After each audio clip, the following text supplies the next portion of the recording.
हम लोग चर्चा कर रहे थे इससे पहले के वीडियो में योग दर्शन के बारे में, जिसमें हमने योग के इतिहास, चित्त, चित्तवृत्तियां और चित्त भूमियों के बारे में चर्चा कर लिया था।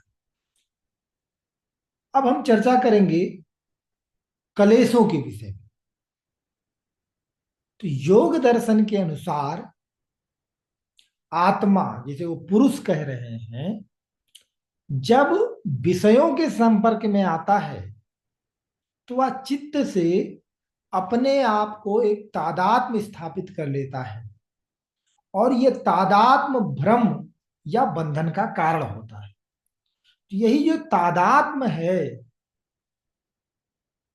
तो उसके वजह से जिससे वो प्रभावित होने लगता है, उसी को योग दर्शन में क्लेश कहा गया है। और ये क्लेशों की संख्या जो मानी गई है वो 5 मानी गई है। अविद्या, अस्मिता, राग, द्वेष और अभिनिवेश। ये 5 क्या है? ये 5 क्लेश हैं। क्लेश मतलब दुख, क्योंकि वो अपने आप को चित्त के साथ संयुक्त या तादात्म्य कर ले रहा है, जिसकी वजह से दुख उत्पन्न हो रहा है। तो 5 प्रकार के क्लेश हैं। पहला है अविद्या, इग्नोरेंस। इग्नोरेंस क्या होता है? मिथ्या ज्ञान। जो चीज जैसा नहीं है उसको उस रूप में देखना ही मिथ्या ज्ञान है, अविद्या है। इसमें क्या होता है? हम अनित्य को नित्य मान बैठते हैं, अपवित्र को पवित्र मान मान बैठते हैं, जो दुखदायक चीजें हैं उसको सुखदायक मान लेते हैं, अनात्म को आत्म मान लेते हैं। तो ऐसा मानना ऐसा है नहीं, फिर भी हम ऐसा मान लेते हैं। तो इन सभी चीजों का कारण अविद्या है। और इसके कारण बहुत अन्य कलेश भी उत्पन्न होते हैं। अविद्या मूल कलेश है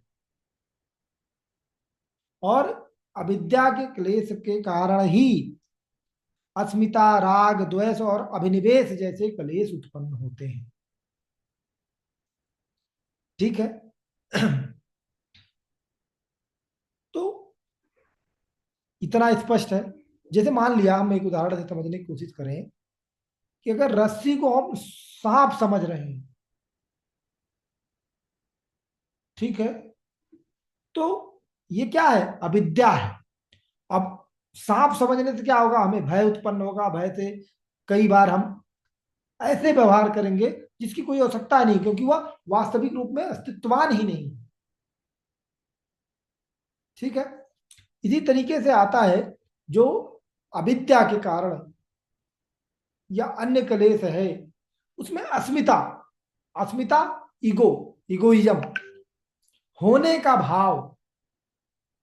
जब पुरुष अपने आप को चित्त से भेद नहीं कर पाता है तो अस्मिता उत्पन्न होती है। और आत्मा, जिसे पुरुष कह रहे हैं, वो चित्त को, शरीर या अहंकार को स्वयं की अस्मिता मान लेता है, स्वयं की पहचान मान लेता है, और जिसके कारण उसमें अहंकार, कर्ता भाव, भोग भाव आदि उत्पन्न हो जाता है, जो दुख का कारण बनता है। अगला जो कलेश है वो है राग। राग क्या होता है? सुख प्राप्त करने की इच्छा। जो सुख, जो चीज सुख देती है, उन विषयों को प्राप्त करने की जो आसक्ति होती है वो राग होती है। और इसके वजह से मोह उत्पन्न होता है, और मोह से बंधन उत्पन्न होता है, और बंधन से दुख उत्पन्न होता है। ऐसा ही जो चौथा क्लेश है, द्वेष। जो दुखदायी वस्तुएं हैं, राग में क्या है? सुखदायी वस्तुओं के प्रति आसक्ति होती है, द्वेष में दुखदायी वस्तुओं के प्रति घृणा उत्पन्न होती है, उससे दूर रहने का मन करता है। तो ये द्वेष है। ठीक है। तो राग और द्वेष एक दूसरे के विपरीत हैं। अभिनिवेश। अभिनिवेश क्या है?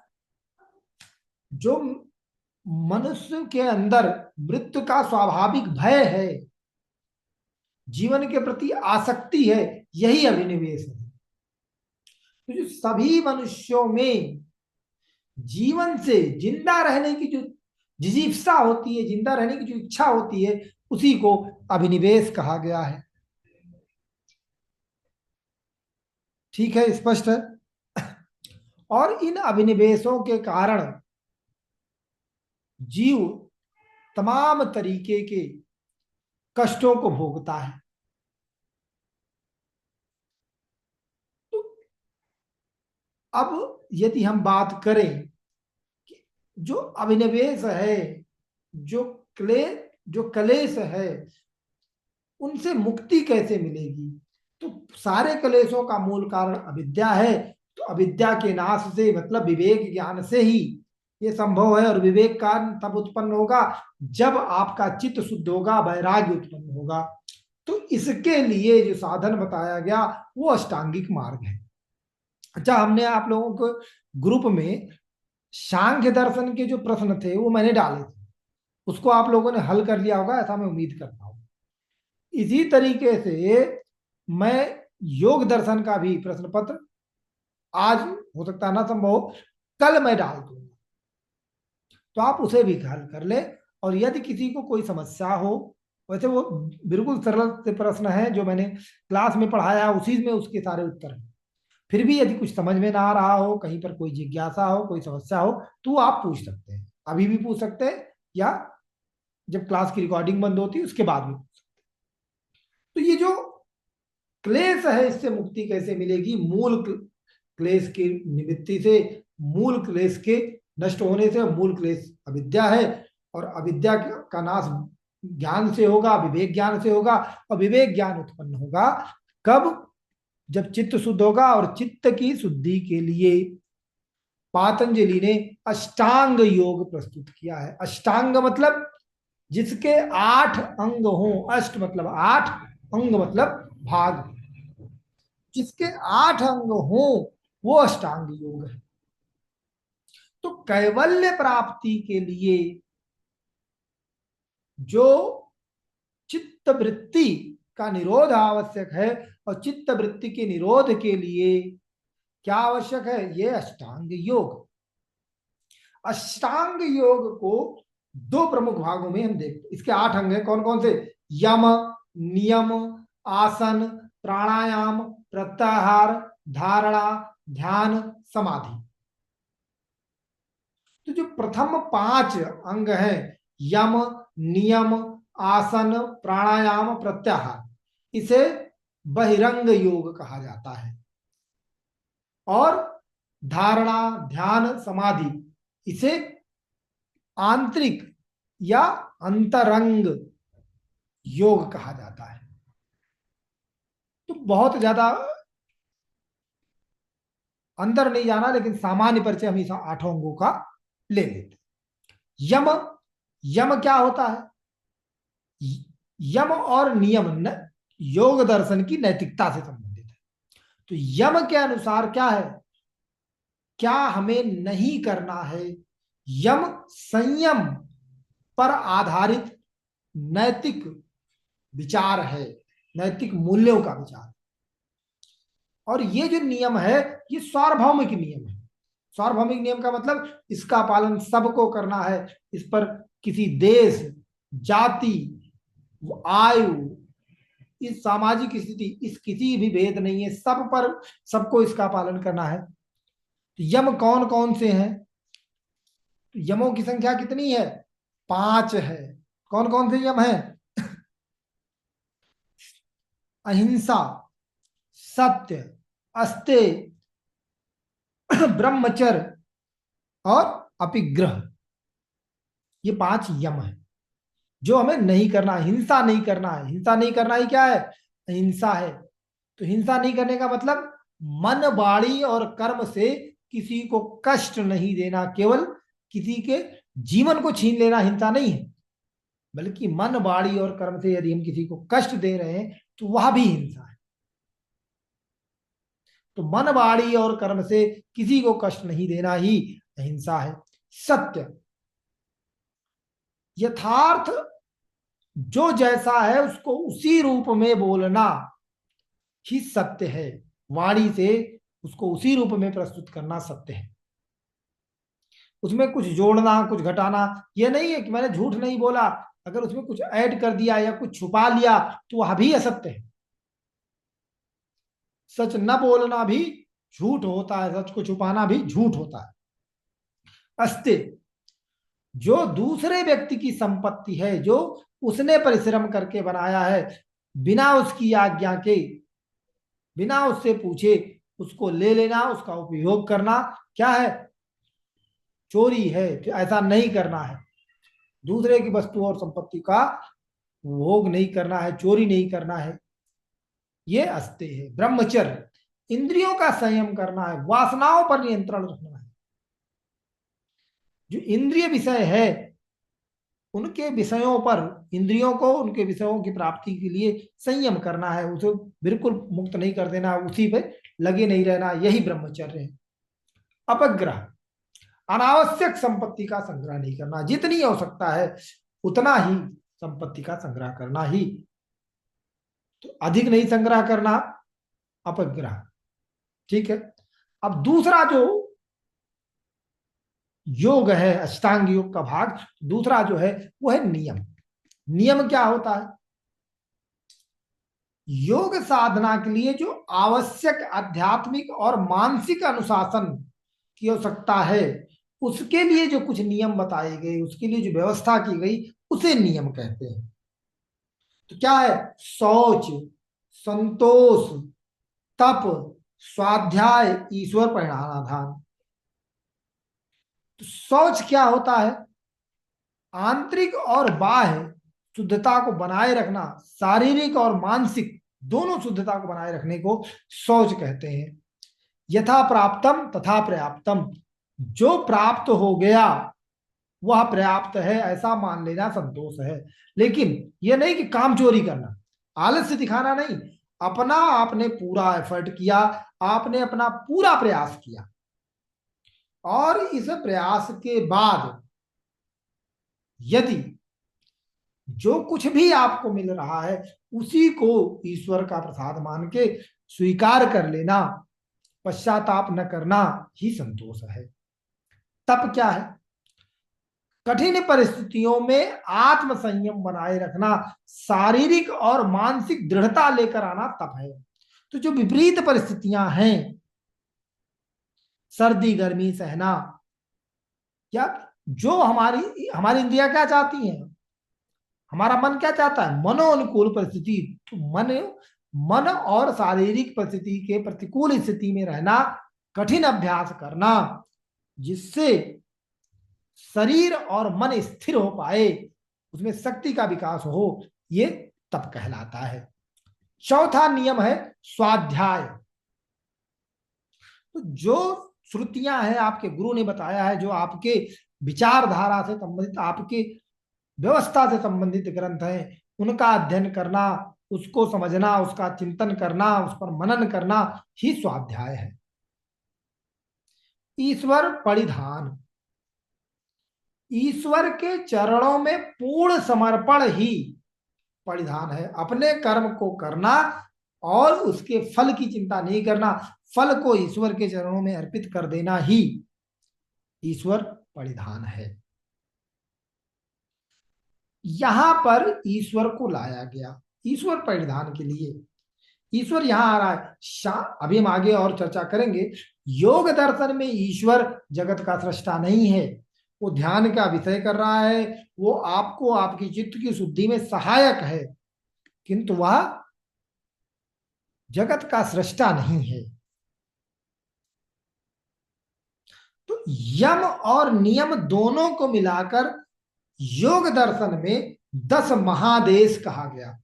मतलब 10 महादेश, व्यापक आदेश हैं, 5 यम और 5 नियम।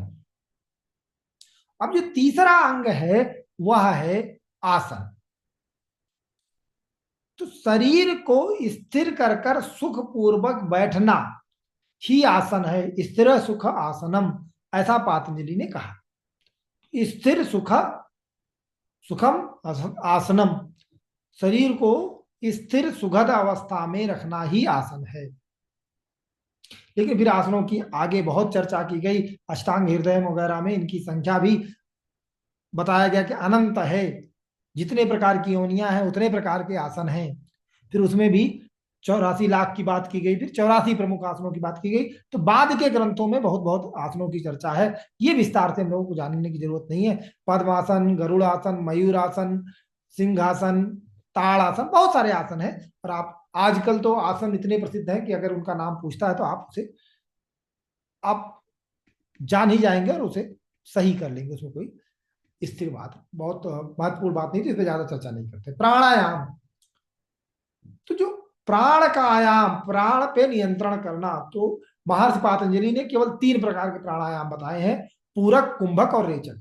श्वास को अंदर लेना पूरक है, उसको श्वास को अंदर रोक लेना कुंभक है, श्वास को छोड़ देना जो है रेचक है। तो ये प्राणायाम और आसन ये शारीरिक स्वास्थ्य के लिए और मानसिक स्वास्थ्य के लिए भी महत्वपूर्ण है। जब शरीर और मन शुद्ध रहेगा, स्वस्थ रहेगा, तभी आप साधना आगे बढ़ा पाएंगे। इसलिए इसकी जरूरत है मन पर नियंत्रण के लिए और शरीर पर नियंत्रण के लिए और उसकी शुद्धि के लिए। जो अगला अंग है वो है प्रत्याहार। तो इंद्रियों के अपने आहार होते हैं, प्रत्यय कहते हैं इंद्रिय, इंद्रियों के अपने आहार होते हैं, उसके अपने विषय होते हैं। तो जब साधक अपनी इंद्रियों को उसके विषय से हटाकर अंतर्मुखी कर लेता है, इस प्रक्रिया को प्रत्याहार कहते हैं। तो बाह्य विषयों से हटाकर अंतर्मुखी कर लेने को ही प्रत्याहार कहा। अगला जो अंग है वो है धारणा। चित्त को जब हम किसी एक विषय पर, स्थान पर रोकते हैं, या धारणा कहलाता है। जैसे जब ध्यान करने आप बैठते हैं तो नाभि पर, नासिका पर, आज्ञा चक्र पर, हृदय कुंडली पर आदि स्थानों पर या किसी दीपक वगैरह पर जब हम अपने मन को रोकने की कोशिश करते हैं, एक स्थान पर रखने की कोशिश करते हैं, इसका अभ्यास करते हैं, या अभ्यास धारणा कहलाता है। ध्यान क्या है? जब लगातार आप एक काम कर पाते हैं, एक किसी विषय पर आप धारणा कर पाते हैं, लगातार इस चीज को कर पाते हैं और विषय लय होने लगता है, एक मानसिक शांति, आध्यात्मिक अनुभूति होती है, तो उस अवस्था को ध्यान कहते हैं। अब इसके अलावा जो अंतिम अंग है समाधि, समाधि अंतिम और सर्वोच्च चरण है। इसमें पूर्ण चित्त वृत्तियों का निरोध हो जाता है और फिर जो संस्कार बने उसका भी निरोध हो जाता है। उसके आधार पर ही संप्रज्ञात समाधि और असंप्रज्ञात समाधि की बात है। तो जो संप्रज्ञात समाधि होती है, इसमें ध्यान का स्तर रहता है, विषय की चेतना रहती है, और व्यक्ति जो साधक है वो विषय के साथ तादात्म्य स्थापित कर लेता है, और ये तादात्म्य स्थापित करने को ही सबीज समाधि कहा गया। जो संप्रज्ञात समाधि है उसकी 4 अवस्थाओं की चर्चा मिलती है। सवितर्क समाधि, उस समय तर्क वितर्क चल रहा होता है, अच्छा बुरा सही गलत इसका भान रहता है। सविचार समाधि, इसमें स्थूल विषय बिल्कुल गायब हो चुके होते हैं, सूक्ष्म विषय पर विषय आपके ध्यान में बने रहते हैं। सानंद समाधि, सूक्ष्म विषय भी गायब, अब उसमें केवल आनंद की अनुभूति हो रही होती है, अपार आनंद की अनुभूति। फिर सास्मित समाधि, इसमें आनंद की चाह भी खत्म हो चुकी होती है, मैं हूं जो ध्यान कर रहा है, जो साधना कर रहा है, उसे अपने अस्तित्व का भान रहता है। अब आनंद हो रहा है नहीं हो रहा है इसका भान भी खत्म हो चुका है। और इससे जो आगे की समाधि है जिसे असंप्रज्ञात समाधि या निर्बीज समाधि शब्द का प्रयोग किया गया है, उसमें अपना भान भी समाप्त हो जाता है। जो चित्त वृत्तियां तो खत्म हो चुकी थी पहले ही, अब जो चित्त वृत्तियों की वजह से संस्कार भी शेष थे वह भी समाप्त हो जाते हैं। इसे निर्बीज समाधि या असंप्रज्ञात समाधि कहते हैं।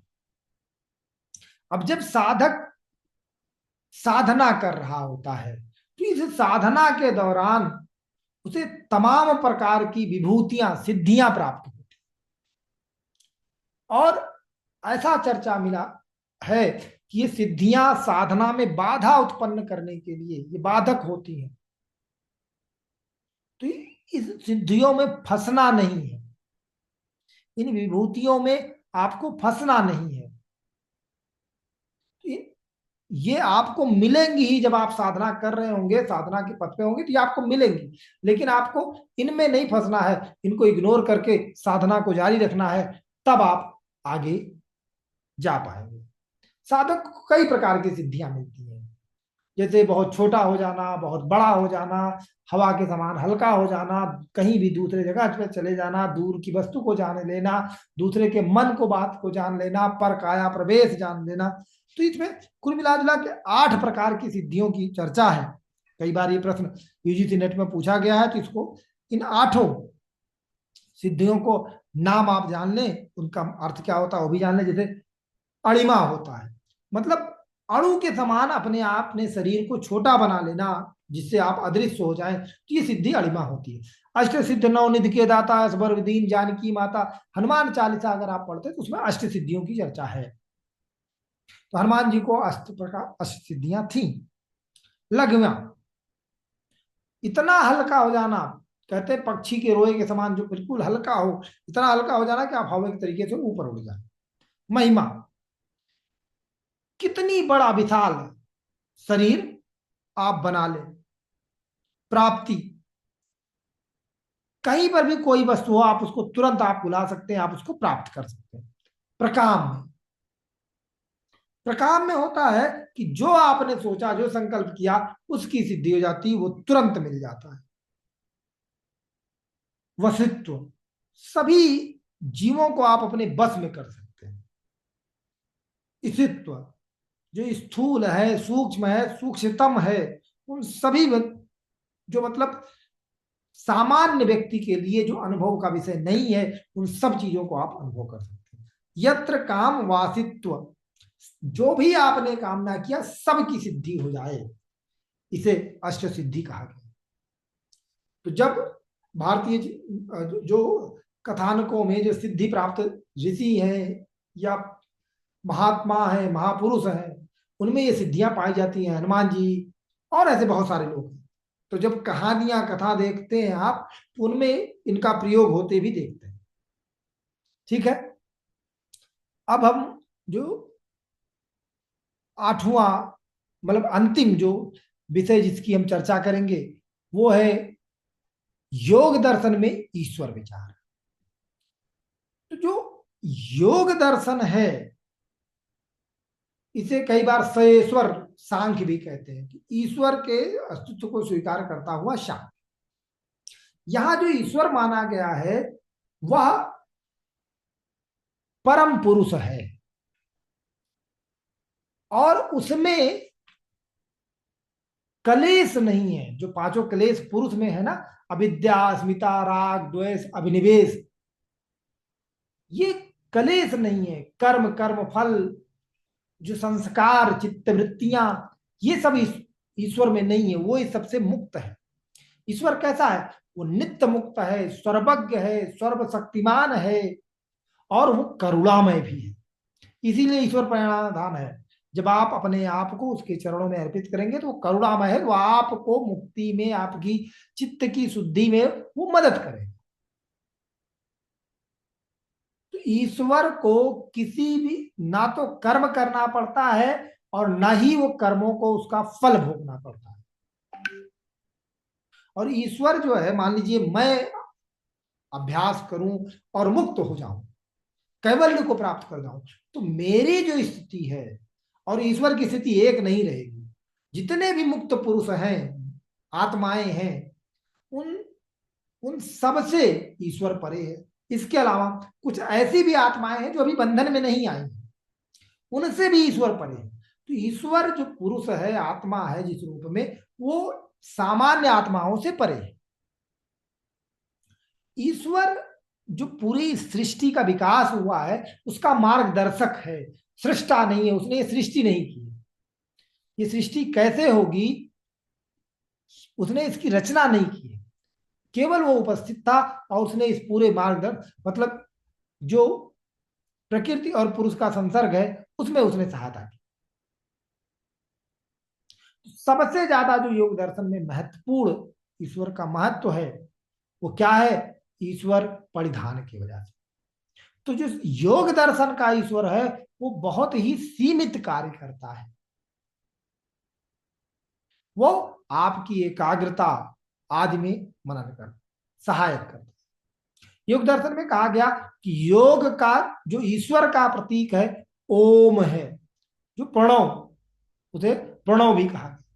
ओम रूप में वो है जो साधना में, जप में, ध्यान में आपकी मदद करता है।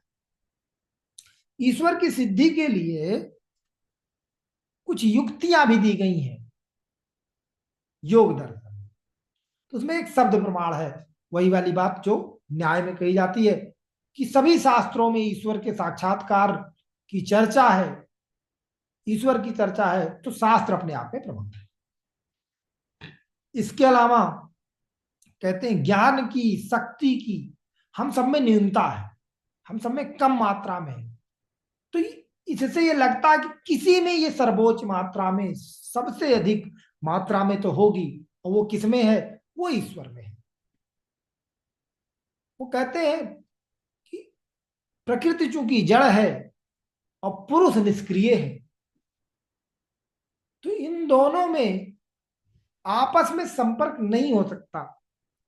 इस संपर्क को स्थापित करने के लिए एक मार्गदर्शक की आवश्यकता है। वो मार्गदर्शक कौन है? वह ईश्वर है। तो जो योग दर्शन में ईश्वर है, वो चाहे वैष्णव वेदांतियों में ईश्वर का विचार हो, चाहे न्याय दर्शन में ईश्वर का विचार हो, उनसे बहुत ही सीमित अर्थ में ईश्वर का अस्तित्व है। तो इतना ही योग दर्शन में जानने लायक बातें हैं। यदि अभी तक जो हम लोगों ने चर्चा की है उन विषयों में से कुछ आपको पूछना हो, कोई जिज्ञासा हो, तो आप पूछ सकते हैं।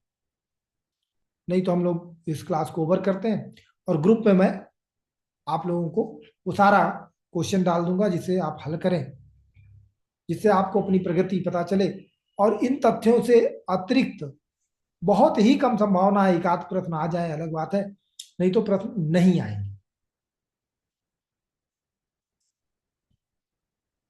तो इतने तथ्य आपके पास मौजूद होने चाहिए। किसी को कुछ पूछना है? एनीवन? नहीं? तो चलिए फिर, बहुत बहुत धन्यवाद आप सभी।